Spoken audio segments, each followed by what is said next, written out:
let us go first into the history of medicine. According to the history of medicine, it began in Egypt with Imhotep I. Then it came down to Mr. Hippocrates, and it filtered down to Mr. Claudio Galen. So with Hippocrates in the year of 365 BC to 1729, Claudio Galeno, the Italian. These three men, Imhotep, Hippocrates, and Claudio Galeno, had something in common. They all used the same substance. They all followed the same platform. They took the same position. Because during that period of time, that time in history, naturally, there were not in existence at that time the chemicals that we are presented with today. They were only plants. But the history shows that they cured every disease known to man. So if this is true, then what happened between that time and now that things seem to be so difficult? Instead of us being useful in eliminating those that are present, new ones are cropping up every day, telling us that, again, the goal line is receding faster than we could run. Could we afford to continue on the path of the past? Why should we take a chance when the past has not served us well? Are we aware of the percentage of elasticity that the body could really admit or even afford? Stretching. How far could we stretch the human body? By stretching, we mean stressing the human body to cause it to be in the state of disease. No, we don't know that. We don't know how much we have damaged ourselves because we have not been educated as to what we should have been doing, what we should be eating. We have not been educated in that area. So therefore it becomes very difficult now. But even though difficult, as I said, everything seemed to be easy in deciphering and analyzing once we put into motion that part of us that the philosophers try to deny, the part they call common sense. Common sense tells us that if Hippocrates, Imhotep, and Claudio Galeno, not necessarily in that order, but the three men used herbs and that they were successful in reversing disease, what happened now? Not only have we failed as far as being effective in helping others to relieve themselves of disease, we have compounded and added to it using the herbs that we are using. What do I mean? It seems to be a contradiction. Because if Mr. Imhotep I, Claudio Galeno, and Hippocrates use herbs, and herbalists today are using herbs, why aren't they as successful as Claudio Galeno and the rest? That is the common sense part of it. If they cure, we should. Why aren't we? Well, we were removed from the rhythm of life. We were removed from the path that helps us understand those things that are natural from those things that are unnatural. Because if those three doctors use these herbs 2,000 years ago and was successful, we in modern times should be even more successful than they were.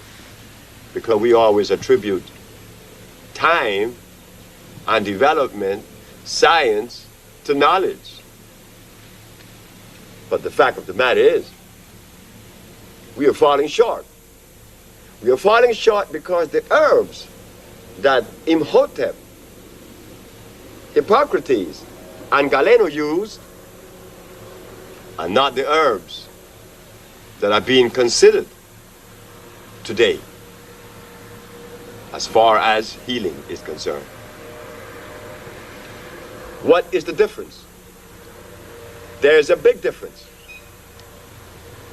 Remember what we said on the onset, that we were not prepared for the journey of healing as we thought we were. We were not prepared. Because today,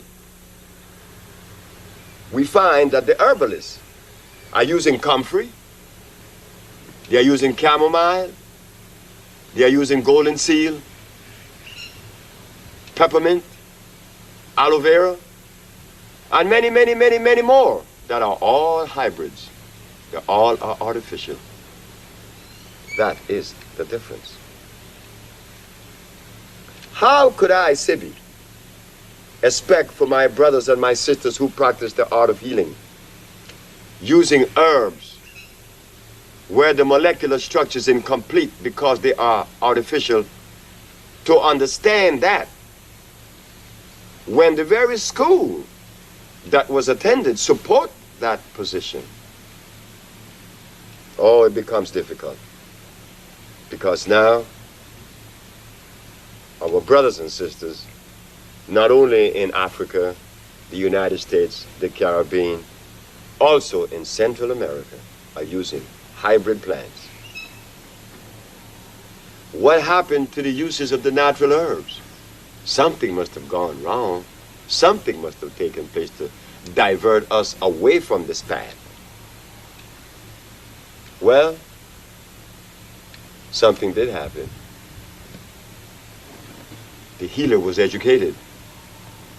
The healer cannot be educated but from one source, Mother Nature, Pachamama,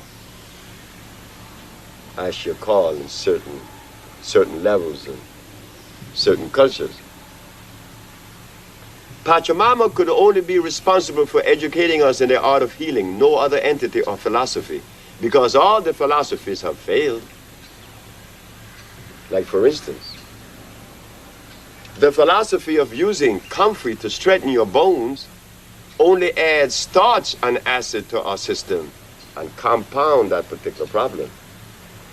The other is that I could drink wheatgrass juice, carrot juice, beet juice, and receive from that nutrition. That is impossible. Why? Because they're all artificial. Wheatgrass juice contains sugar and starch, two of the greatest enemies of the human body. But our brothers and our sisters in New York definitely recommend wheatgrass juice with pride. What you mean? This is chlorophyll. I agree with the position of chlorophyll. Chlorophyll is one of the most effective and quickest way to heal the human body. But the chlorophyll would have to come from a natural base, and wheat is not a natural product of life. So therefore, the end product of wheat would necessarily be an acid one, and that is the subject, acidity versus alkalinity. Acidity has but one purpose. Acidity enters the human body to destroy cells, to cause cell erosion. Alkalinity, on the contrary, alkalinity comes to support life and to maintain electricity. So, a hybrid plant opposed to a natural plant, and we would use two. we would use the kalawala, which comes from this part of the world. It's a natural plant, it's a spore plant.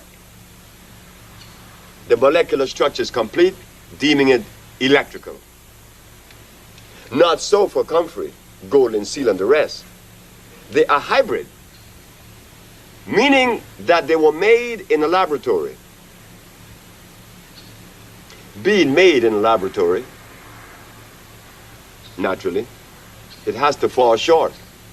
Because to titrate two things in a laboratory, you need a chemical. In other words, if you have to bring two plants together that ordinarily would not have joined each other's through chemical affinity, forced together is what makes things hybrid. You have to use a chemical to bind them. If man could make an artificial plant to equal in production, to equal in value as that which is natural, then man says that he is God. Impossible. The human body is a natural one. The cells are electrical. The human body shows the ability to move, to produce motion. And there is nothing on the planet that produces motion that is non-electrical. There must be necessarily the presence of electricity. A hybrid plant is non-electrical. Why? Because a man made it. If man could make an electric plant, then he's saying he's God. He could make something to complement the human body. That is impossible. We don't even want to go there. So we see now that the reason why we have failed to complement simply because we were not prepared for the journey. As for myself, I didn't prepare myself for the journey. I was prepared. And why do I say that? Because I had listened and read many books from Ivan Kirkikov, the Russian, Alma Hutchins, the Canadian, to Mr. Christopher, the American, Jethro Kloss, the American, and many, Jeronimo Rodriguez from Brazil. He wrote a book, Las Plantas Curan, Plant Cure. I have read many books, Spanish and English. And out of those books, healing is absent.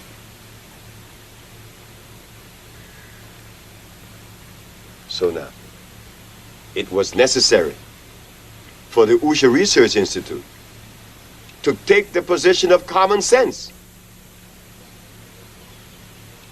That if Hippocrates cured, Galen cured, then we should cure. In our research, we found that there it were. Our brothers and sisters were not aware that natural plants are electrical. They do not live through the process of photosynthesis. Theirs is photovoltaic, which deems it electrical. Why should it be electrical? It should be electrical. If the human body is electrical, then the nourishment should also be electrical. But we find today that our educators, our religious leaders, our leaders and followers indulges in the consumption of acid substance, then seeking this thing we call peace. No. Peace could only be attained when one is married to the cosmic procession. And you show that you have divorced yourself from it when you drink carrot juice, when you eat carrot cake, when you eat beans. All of the beans that are made were made in England by Menlo. He was a Jesuit priest. And about the carrot, well, Nova showed us that they were made in Holland. And they were made by joining the Queen Anne lace, which is known as the yarrow, and the wild yam to make the carrot.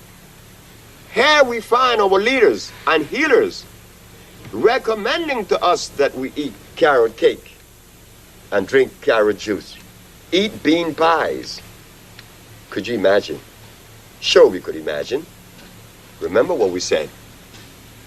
We have been divorced from that which is natural and placed in that which is unnatural.